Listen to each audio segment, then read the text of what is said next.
Hello. This is my 2024 reads overview.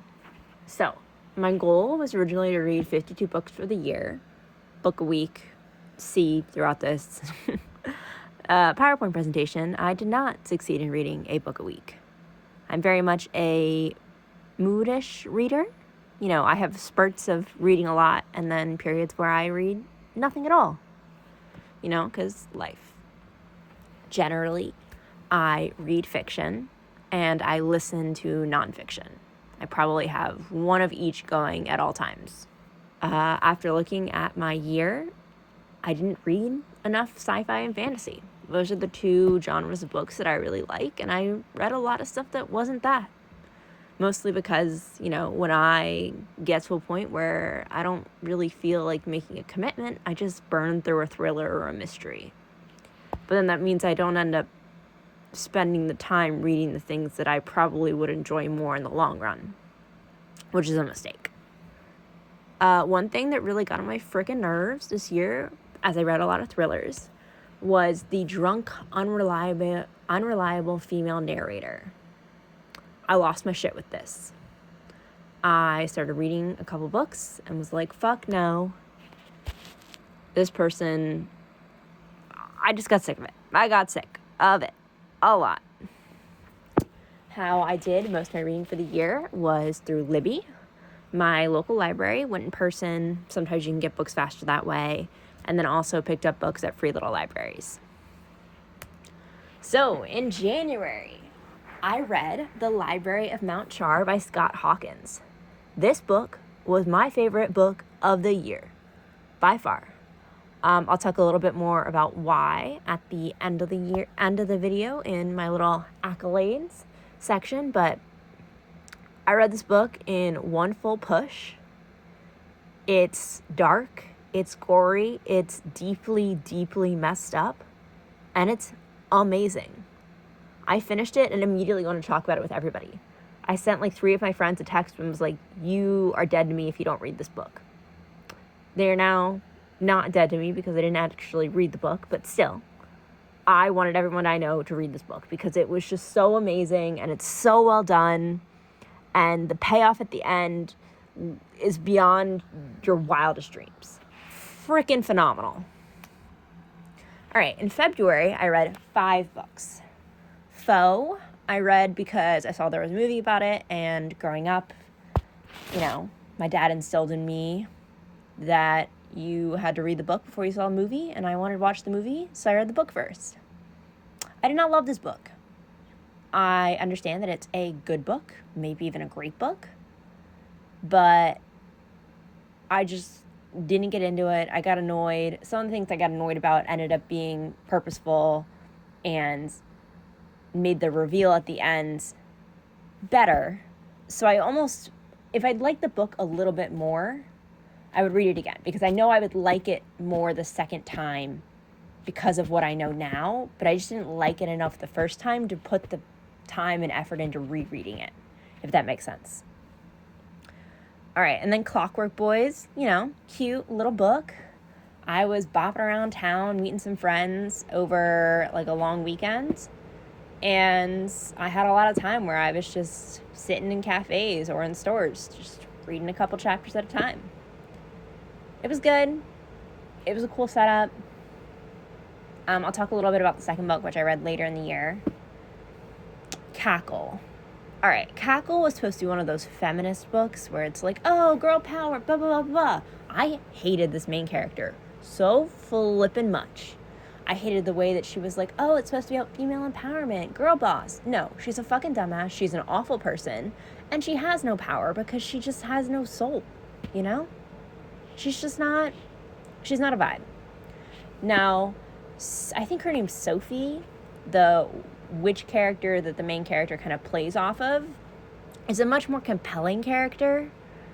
And I wish the book had focused more on her and kind of how she ended up being who she was, because I think she kind of really emphasized what that girl power dynamic was supposed to be.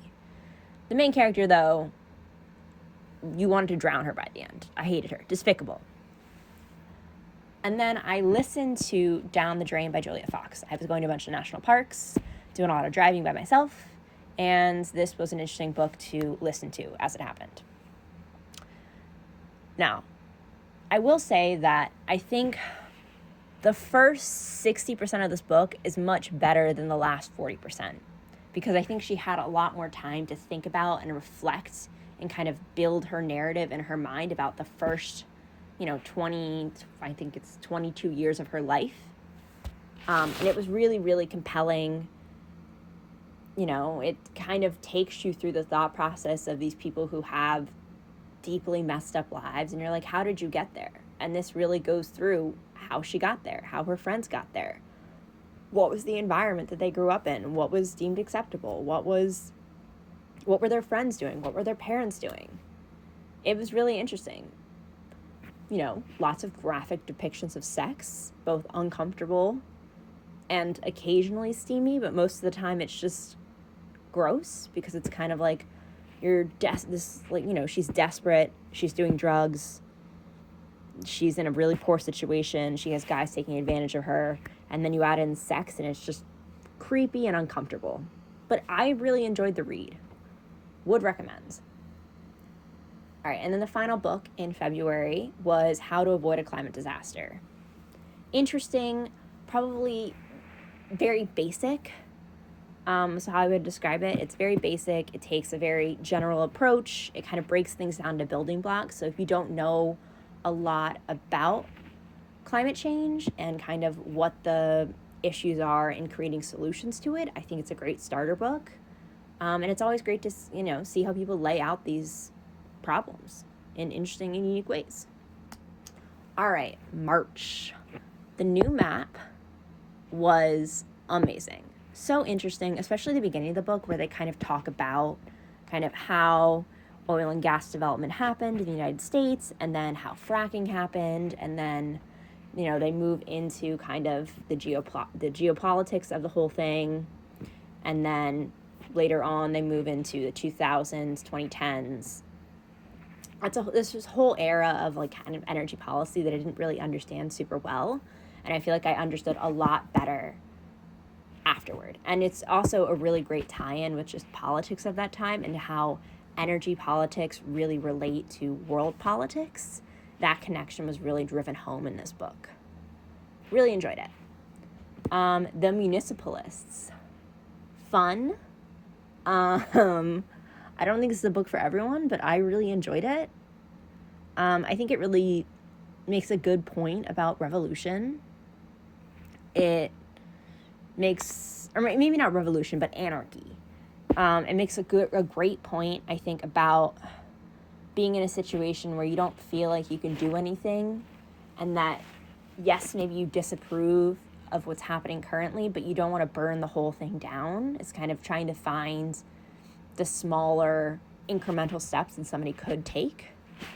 But yeah, it's a fun little kind of like detective buddy cop book between a stick in the mud and an AI that's just trying to like live his best life. Really fun. Great relationship between him and the AI. Loved. All right. The Last Tale of the Flower Bride. I finished this book, to be honest. What to say? The husband in this book. Okay, so the book alternates perspectives between the husband and the wife. And it's mostly about the mystery behind the wife. I understand why you needed the husband character to kind of like give you an entry into the story. But like by his third chapter, I was like, this man could be dead to me. Generally I read fiction and I listen to nonfiction, but in order to get through this book, what I did was I would listen to his chapters, but at like 2 times speed, and just try to like get through it as fast as possible so I could get to her chapters, because her chapters were super interesting. It's kind of like about this dynamic between this girl and her best friend, like growing up, and then just kind of like how their relationship got deeper and darker as they kind of got all twisted up together. And then they're kind of like, they go back to her childhood home, and what happened in high school and late teens all bubbles up. It's a great dynamic, but I just don't like the way the whole story was delivered. I could deal without the husband. Let's say that. The Great Displacement. Fascinating book. I think it really helped drive home this idea that the next housing crisis or housing bubble is going to be because of climate change. And that's a lot to do with the fact that, insurance markets, insurers are pulling out of markets, be it because, the risk is too high. People are moving into places where there's going to be wildfires, there's going to be tidal erosion, or like there's a chapter about Phoenix and how they're building all these communities that don't have any water rights. So like, how are these people going to get water? It's really, really interesting. I think of the nonfiction books, I would recommend this one the most. I think it's the most timely, especially given, the hurricanes this year and the current wildfires in California. I think it's really timely. It asks a lot of really interesting questions about kind of, managed retreat. It talks about kind of the class differences and racial differences and kind of what possible solutions exist. Loved this book. Would recommend. And then I read What Happened to Ruthie Ramirez. Was this a great book? No. I don't really understand the hype. It's a solid, 2.8, 3-star book.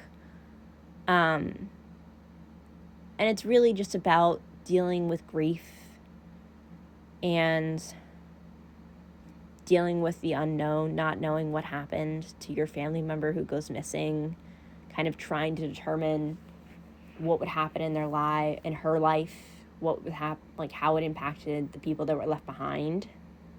So it had a good idea, but I didn't love the novel. But it did, I think, reflect very well kind of the Hispanic background and kind of how those family dynamics are different from others.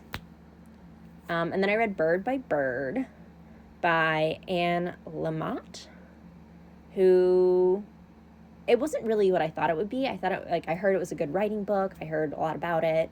I'm one of those people, like everybody, that's like, oh, I'm going to write a book someday. So you read writing advice, and it was interesting to kind of see her perspective on the world. But I will say that I remember literally nothing from this book. So there's that. April. What the chicken butt was I doing in April? Stuff. That's what I was doing. I probably had time to read a book. But I did not finish any books in April, so it is an empty month. There is nothing there. All right, May. I read 3 books in May. The first was How Infrastructure Works Inside the Systems That Shape Our World. I really liked this book. There was a lot of really niche bits to it that kind of help you understand. I mean, it like what's in the title. It helps you think of the world as systems and how those systems need to be developed or adapted to fit climate change. Say you're building this system now, are you thinking about how it's going to operate 30 years from now? Is it supposed to last for 30 years? Is it going to, say there's sea level rise, or say you expect there to be population growth or population decline? How are these systems going to work given an unknown future? How are you calculating the risk? How are you calculating the possibilities? So I think it was really interesting. Yeah. Then I read The Very Secret Society of Irregular Witches. All right. I understand that there's hype for cozy fantasy. I'm not loving cozy fantasy, I will say. I read 2 books, I think, this year. This is the first. It wasn't bad, and I liked the idea of the characters. and I liked the grandmother character, but I had a problem with the main character, I will say. Or maybe it's with the guy. I had a problem with one of the characters. It felt almost a little too much like therapy speak, where kind of the traumas that were like in the characters' backgrounds represented far too much of the character's identity. But I liked like all the side characters, and I liked the situation. It was cute, but I didn't love it. And then I read The Thin Man, which is a really fun like mystery detective-y book from, I think it's from like the 1920s or 30s. It is so fucking funny. I mean, it's like the husband and the wife. Okay, so basically, he's like a retired detective, I think. Maybe he was a reporter. I forget what his whole situation was. But everybody wants him to solve the murder. And him and his wife basically never leave their apartment. They just get trashed night after night after night. And all of the prime suspects come visit him at his apartment and then get trashed with him. So he never leaves. Him and his wife just drink. And everybody comes to visit them and get drunk. And then he slowly unravels the story. And it's a really fun story, I will say. It's based on a true story, I think. It was inspired by a true story. Yeah. If you want to read a book that's like, an older classic book. Oh, I guess it's not considered a classic, but an older book in the style of that time period. It's a wild read. It's fun. All right, in June. All right, background for this book. I was at the Montreal Grand Prix. It rained and rained and rained and rained. And I was on my phone, and I was just leaning against a wall, flipping through this book as we hid through the rain between sessions. Really cool idea. It's kind of like a retelling in Japan based on And Then There Were None by Agatha Christie. It like reignited my love of Agatha Christie for the rest of the year because I was like, oh my gosh, I love And Then There Were None so much. I reread that. I don't count rereads generally after I read this book, but And Then There Were None is definitely way better. I liked the idea. I like that you don't know who the murderer is. And that's not because the murderer dies. It's because, you don't know who the murderer is. And you're trying to figure who that is out. And there's like two storylines. There's like one storyline on the island where the murders happen, and you kind of like go through the time progression as they die one by one by one. And then there's the timeline on the mainland where there's two people who are part of the friend group, and they're investigating the murder. And then at the end, you figure out the how and the whys and the whats and whatever. I understand that you're supposed to be sympathetic, or I think you're supposed to be sympathetic to the murderer. But by the end, I was like, you killed the only good characters in this book. Like, I like the other characters who were murdered, who were like complicit in the reasoning behind why the murderer did what they did, way better than you like the murderer. And you don't feel like their complicity in the original crime, if you want to call it that, warranted their death. So, I don't know. It's a 3-star. It's interesting. New perspective. I didn't love it. All right. So, Super Communicators is a book I listened to.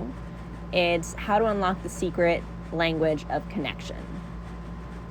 I think with a lot of books like this, the issue is that the first half, when they're laying out the idea, is really, really interesting. The second half, when they're kind of like trying to like position that idea in the real world, is less good. But I think that's how, like, a lot of these, like,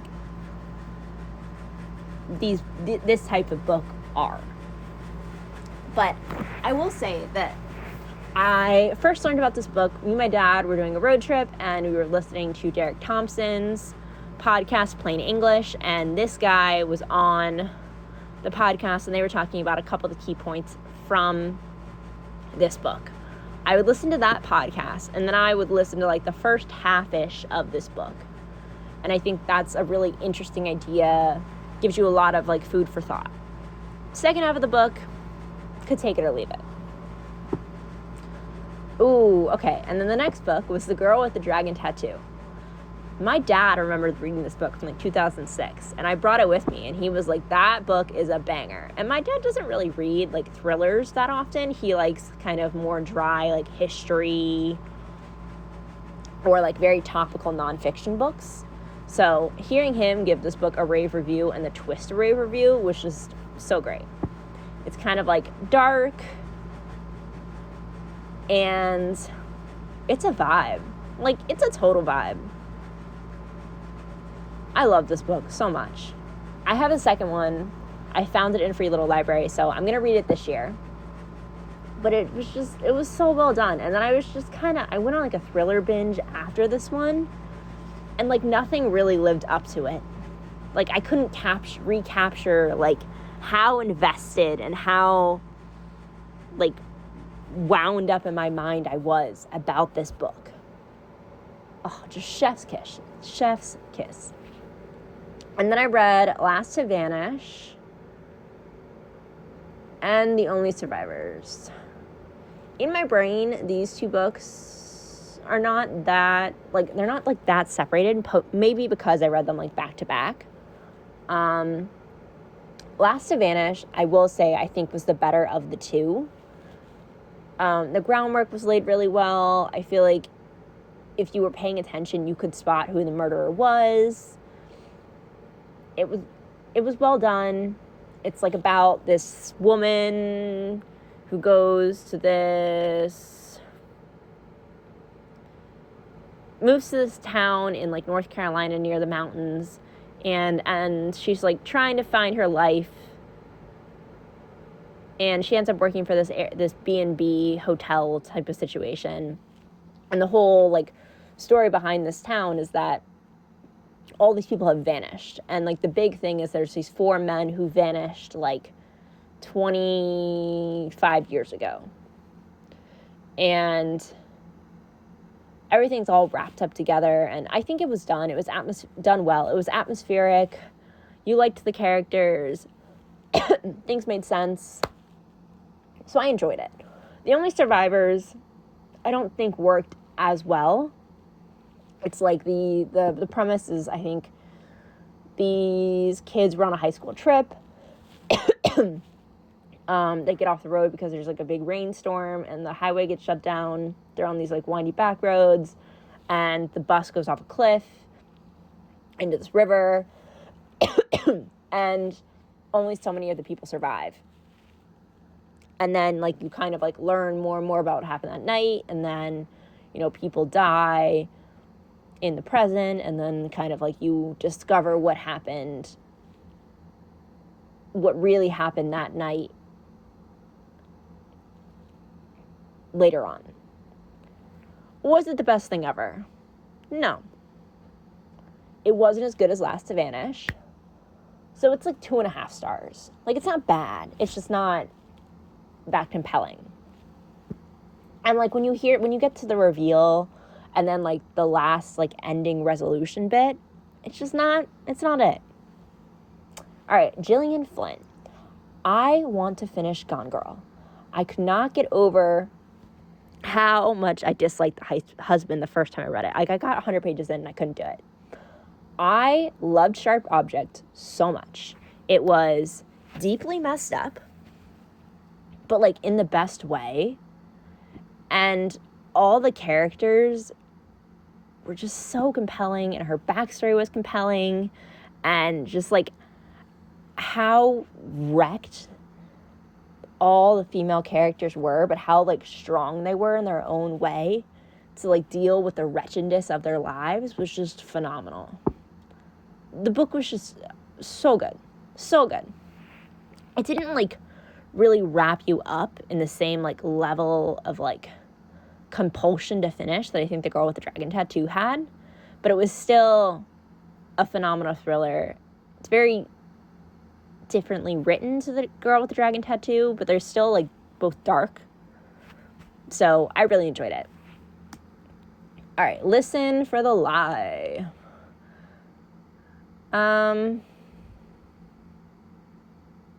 It was interesting. I liked the idea, like, the premise was cool. I thought moving through the timeline, or moving through the story, was interesting. But I think the whodunit part just didn't deliver, because you got to the end and you were like, this is stupid. Like, why did they do it, A? And B, like, how did nobody put this together for the last, like, 10 years? Like, come on.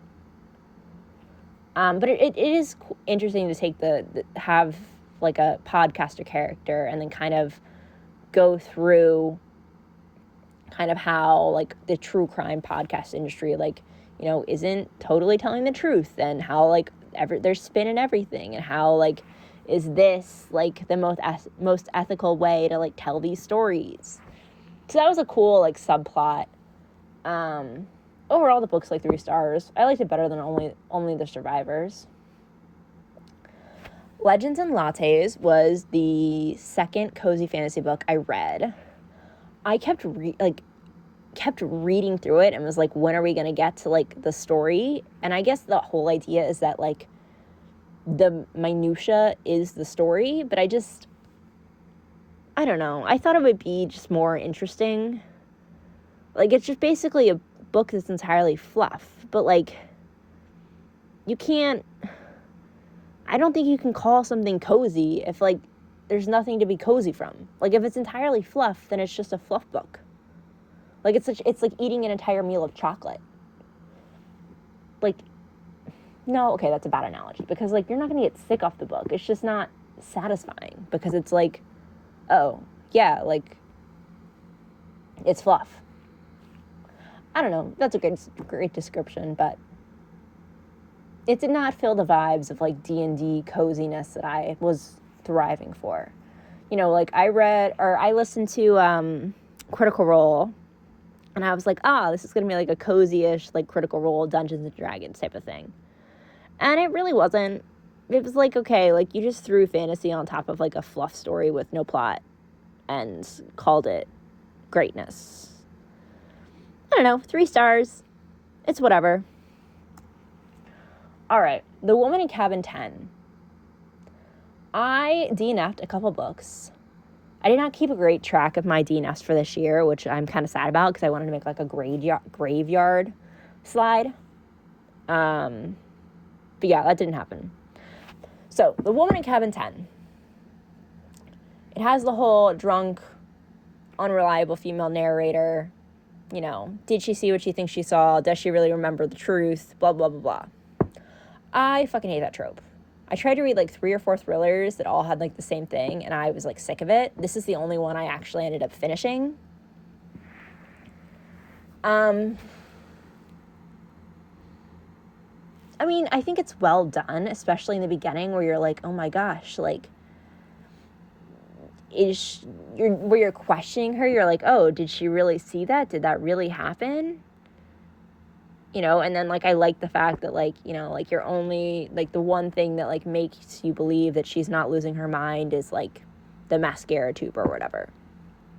Like, I liked that plot point, but then when you get to, like, the backstory of, like, how it, like, all like, unraveled, it doesn't make the most sense to me. I didn't love it, like, ending wise. So yeah, it was I read The It Girl last year, I think, by Ruth Ware, and I think I liked that better. I just thought it was, I think, more compelling characters wise. Like, in this book, like, you don't really get to know all the characters all that well. And it's, yeah. It's a 3-star thriller. I got pretty bogged down in like the mid bit, and then it doesn't really pick back up, but I kind of just wanted to get the book over with, so I pushed through. So yeah, there it is. Ooh, The Wonder Engine. This is the second book. The first one was Clockwork Boys that I read earlier in the year. I don't think this one was as good. I don't love the whole, like, will they, won't they dynamic between, I think his name's Caliban, whatever the girl's name is. I didn't love it. I think they're, like, interesting characters, and I think the whole he has a demon in the back of his mind thing is interesting, and I think the setup from the first book was interesting. I just feel like this book didn't really deliver. It didn't deliver the same vibe as the first book. Like, the first book is like the adventure book, and this one's more of like a solving a mystery book. And I liked the character dynamics better when they were adventuring as opposed to this book. And I understand that this book has like a different vibe because of like what the plot is on like the more epic journey.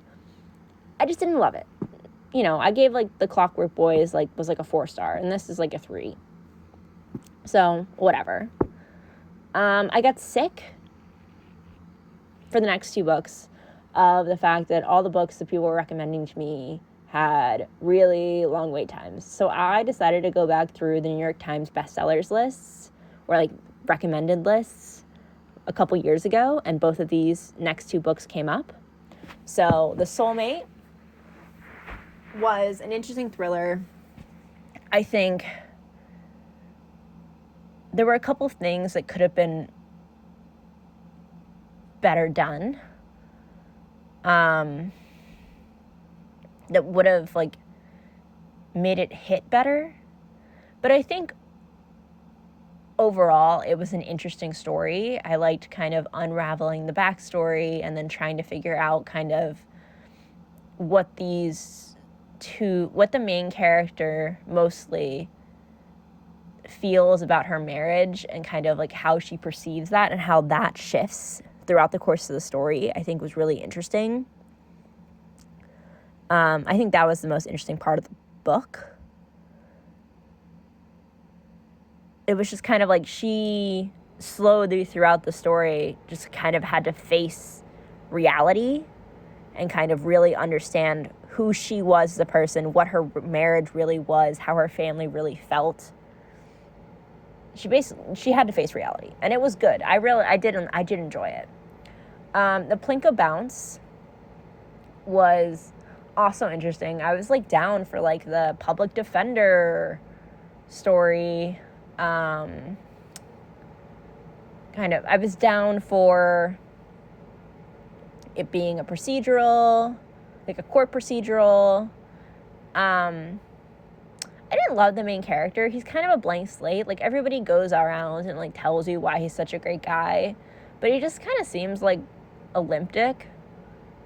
So, I did like the story. I feel like the majority of the story and then the ending don't really meet together because you're supposed to believe in the main character enough to accept the ending, but like, if the main character was who you said he was, then the ending wouldn't happen the way it happened.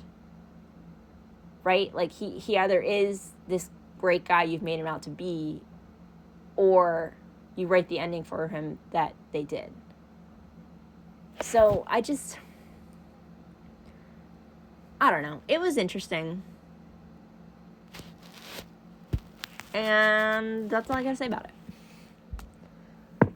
All right, October was a great reading month, mostly because I got LASIK and I could not look at a phone or do anything. And I just listened to audiobooks and read my book. Because I could read physical books because they didn't have screens. Even though they still kind of hurt my eyes, it was not as bad. So I finished Fairy Tale by Stephen King. This is my second Stephen King book. I read Misery last year, I think. Misery is a banger. Let me tell you. Fairy tale, I really liked it basically until he got to the fairy tale land, at which point I really bogged down for a couple months and I didn't read it at all.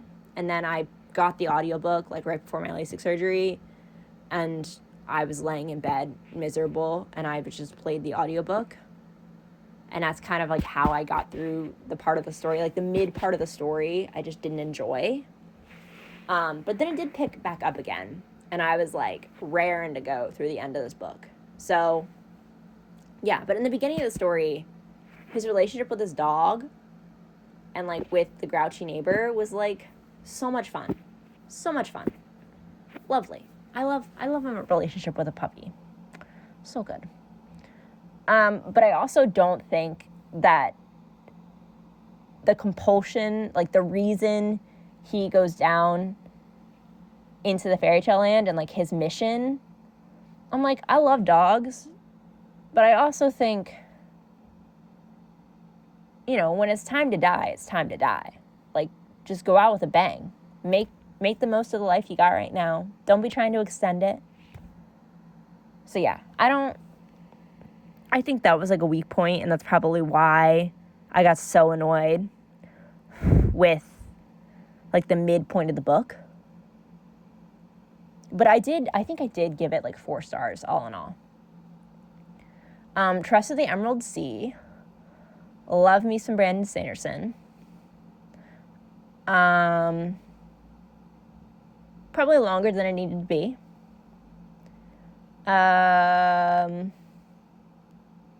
You know, I like the whole boat situation.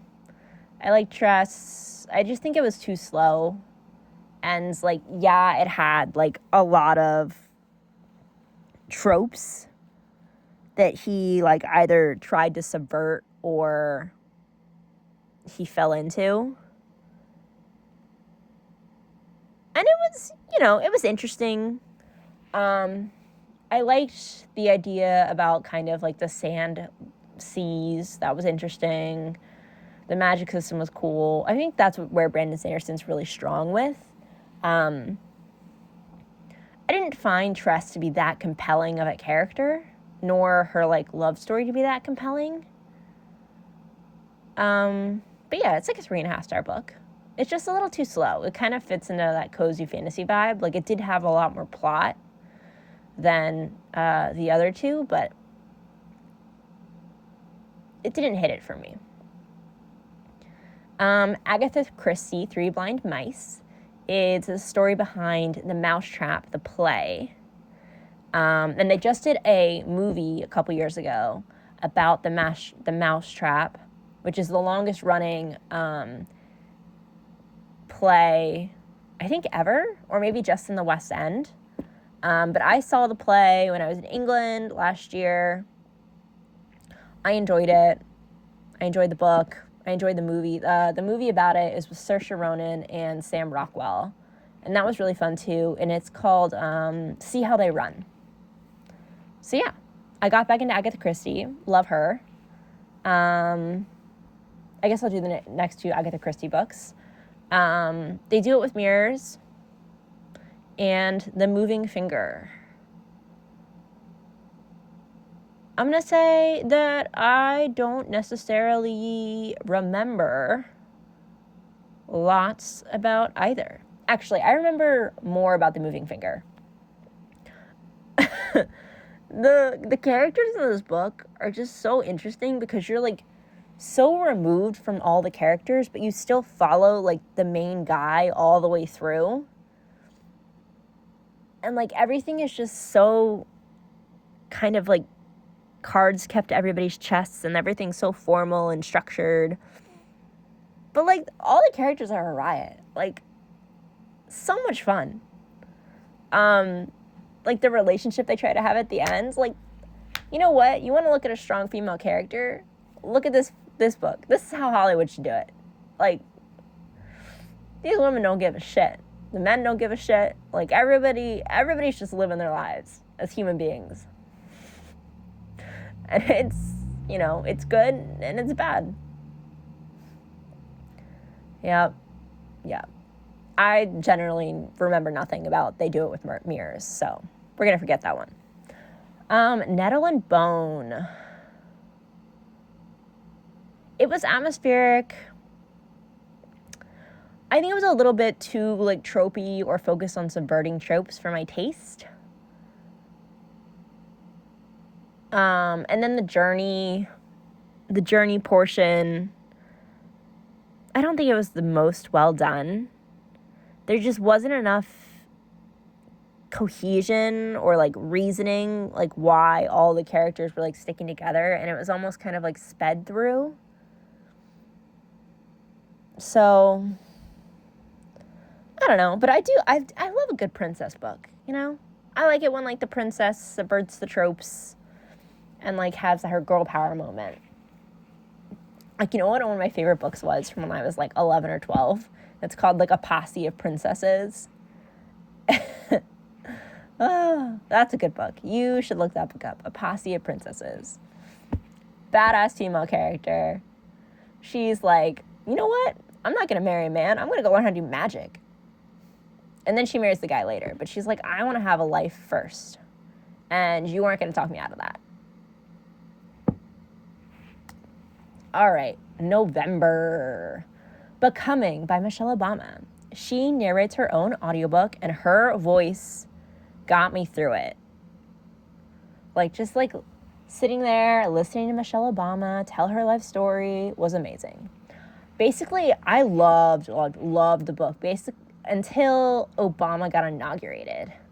And then it was less about her and more about, like, politics, which is fine. But I just didn't find it as compelling by that point on. And then I was mostly just listening to it to be like, oh, like, what's it like to live in the White House? What's it like to do this? Like, what's the behind the scenes moment? But up until then, like, her life story is really compelling, really interesting. Like, she has just, like, this really strong inner strength. And I think she really typifies something that I think happens when I talk to a lot of my female friends, which is, like, you want to be smart, you want to be strong, you want to be responsible, you want to be practical. So even though you don't really know what you want to do, you just kind of go down the path of stepping stones that you think you're supposed to do. And then you end up in a place where you're like, okay, like, is this really what I want? Like, is the grass greener somewhere else? And I think listening to her struggle through that same situation really, I just really connected with it. So I would definitely recommend The Paris Apartment. It was fun. It's a fun thriller. It's compelling. You go through the story, and, like, I like how it's, like, almost like a locked room. Like, yes, it's a apartment building, but it is, like, a locked room murder mystery type of situation. And I just really enjoyed it. And it felt like the stakes were high the whole way through. And, yeah, I don't want to say more because I feel like anything I say will be spoilery, but really enjoyed it. Really, really enjoyed it. And then I read How to Solve Your Own Murder. I, kind of churned through this book, but then I finished it and was like, that actually wasn't very good. I think I ended up ultimately giving it 2.5 stars. The idea is really compelling. It's this woman, and she goes to a tarot card reader, and she gets her fortune read, and it's like, you're going to be betrayed and murdered by so-and-so. And then it's like they come back to, this is 60 years ago, right? And they come back to town, and she's way too invested in this fortune she was given. And there's this other stuff that comes around and happens, and it's kind of about interpersonal dynamics, and then falling in love, and there's romance and betrayal. And then somebody goes missing 6 years ago, and this is 60 years later, and it's about this woman's who got the fortune's granddaughter, who comes back to meet with her aunt about her estate. And the same day she arrives, her aunt is murdered, or her grandmother is murdered. And then it's kind of like, okay, like, why was she murdered now? Like, is this connected to the fortune? You know, like, who did it? Why? Blah, blah, blah, blah. And then you uncover all these mysteries, and you uncover so. And it's interesting. It doesn't have the staying power. Like, I don't know how to describe how it didn't hit. Like, I feel like it had all the components. It just wasn't, it didn't fulfill what you wanted it to fulfill, even though it had this compelling backstory. Maybe, I think part of it was that it was a little bit too long. And there were just a few too many twists and turns. But I think, like, the bare bones were really, really interesting plot-wise. It just it wasn't fulfilling. All right, and then December. My Decembers are always great because I go to my grandparents' house for Christmas, and I just kind of, you know, at night or in the morning or when they're taking a nap, I read my books. So I read A Funny Story by Emily Henry. You know, I don't really get contemporary, like, romance. And I don't know if that's really what this genre is. But if I want a good romance story, I'm just going to go read fan fiction. Because, like, yes, you're developing her and you're developing him. And it's, like, a fun kind of, like, backstory of how they meet and how they fall in love. And, like, they both have their issues. And you kind of, like, delve into all of that. And, like, there is chemistry. I just feel like it's almost empty is how I would describe, like, this story. Like, the whole, yes, it has, like, all the pieces you would think you would need, but the story itself still feels empty. And maybe that's just because, like, I'm a sci-fi fantasy girly. And I, like, this is just not how I connect with a book like this. And then I read Gideon the Ninth, which has been on my list for forever. Like, I got it from Livy a couple times and just, like, didn't have time to, like, start it or finish it before my loan expired. And I read this one in, like, a day and a half. It was really fun. I think it definitely deserves a reread because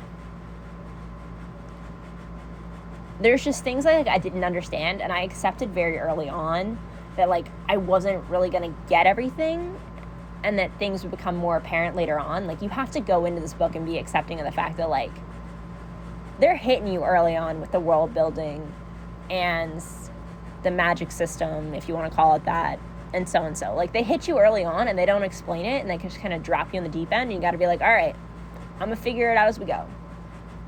And it's rewarding. I cried. You know, you got that whole lesbian love affair. Yeah, I loved it. I loved meeting all the other people. You have that whole, like, school element, magic school element, and, like, you know, secret backstory and, you know, ancient, like, science or magic, and then you're trying to figure out, like, how they did it in the past. I find all of those, like, plot points and things really interesting, and it was a fun sci-fi, or I guess this book is technically fantasy. But I loved it. Then I did, like, a little bit of a palette cleanser of the starter villain. I really liked John Scalzi, whatever. He wrote The Old Man's War, which I really, really enjoyed. You know, like, you put old people who are, like, dying into, like, young clone bodies of themselves, and then they just start fucking and you know, go into war, and they have, like, all this, like, wisdom, and now they have, like, the bodies to, like, do what they wanted to do as, like, a youth, and blah, blah, blah. The Old Man's War is really good. Starter villain is, not so good. It's kind of stupid, and I think it sits well in that space of being, like, a stupid kind of, like, parody satire. like, you know, they have dolphins who unionize. Like, what the fuck? And then, like, his cats can talk, or they can't talk, but they can, like, they're intelligent and they type, and then his, like, cat trades in real estate. I don't know. It was a book. It exists. Then I read Half a Soul, which is, like, a cute little, like, Regency love story. It's kind of like, you know, the odd duck, and then, like, the strong, reserved, well, not so reserved, strong, righteous, kind of angry man. It talks a little bit about class differences. You know, like, you throw in magic, it's got, like, a fae storyline. But, you know, I love me some Regency stuff. I love going to the ball. I like, you know, having the chaperones, and then, like, everybody trying to get married, and then I love the whole vibe. I would love to read more interesting, fun Regency novels. So good. And then I read The Unmaking of June Farrow. The atmosphere of this book is really well done. I was sobbing, like sobbing in this book. Do I think the time travel makes sense? Even by the rules of the world itself, I don't think it makes sense. And that's okay. You know what? Like, you have time travel and it works for your story. And if you pull, like, a through line through, it does not make sense in my brain. But if you, like, agree to suspend your disbelief, it's a really compelling story. I love the relationships. It's heartbreaking. You know, like, the choices the character's given, like, what she has to give up. Loved it. Loved it. If you want a good cry, read The Unmaking of June Farrow. Prophet. I think the setup is really interesting, like, as a sci-fi book. The relationship dynamic and kind of, like, the backstory of the two main characters are both really interesting. I saw somebody on Goodreads describe it as, like, an Arthur and Amos from Inception fanfiction. And you definitely, like, once you see that, you can't unsee it. And that could be a pro or a con for some people. But yeah, I don't think the plot and the sci-fi element, like, I don't think the sci-fi plot device really, like, made sense or delivered in the way that I really wanted it to. Like, the end is satisfying on an emotional level, but it's not satisfying on, like, a world building level, because, like, it doesn't, the mystery that is introduced with the sci-fi doesn't make it all the way through the end in the way that you would expect. And maybe it's not, like, what you would expect, but it just doesn't make sense. Like, if you look at the whole story, once you hit the end, like, the beginning doesn't make sense. Like, I needed to introduce some other element, and then maybe it would have worked, or maybe to, like, have, like I understand she wanted to make the ending really compelling, but the way that she ratcheted up the tension doesn't make sense with the previous way the plot, or the previous way, like, the sci-fi element plot device, like, worked. I don't know. But I enjoyed it. I think there's maybe some other Arthur and Amos fanfics that are better or more interesting. There's one about, what's it called? The Never-Ending Story. There's an Arthur and Amos Never-Ending Story fanfic where he, like, sees ghosts. That's a fun one. But yeah. I would recommend. I think I ultimately gave it, like, 4 stars. And then my final book of the year was Hitmakers by Derek Thompson. Definitely another one of those books where, like, the beginning was a lot more interesting when he's, like, setting up his ideas than the ending, where he's kind of, like, trying to show the ideas with, like, a through line through, like, smaller stories. But I mean, there's a lot of like really interesting anecdotes about how things became popular throughout history. So I would recommend. Yeah. All right, so my best book of the year was again The Library of Mount Char. If I can convince many, many people to read this book, I will. It is full up and phenomenal. It is also not going to have broad appeal. It is deeply messed up. It is gory. It is dark. It is so, so good. Like, you want to talk about time travel done right? You read this book. And it's also just, oh my God, it's just gross. It's a gross book, but it's so well done. Oh my gosh. Read this book. Read it. Okay, best nonfiction, The Great Displacement, which I talked about before, How Infrastructure Works. My two best thrillers, The Girl with the Dragon Tattoo and The Paris Apartment. And that is the end. That is my overview of my 2024 reads. And I hope it helps you make your next read. And if you want to talk about any of these books in the comments, I would love to chat more, especially about the ones that I've highlighted as my favorites. So go forth and read.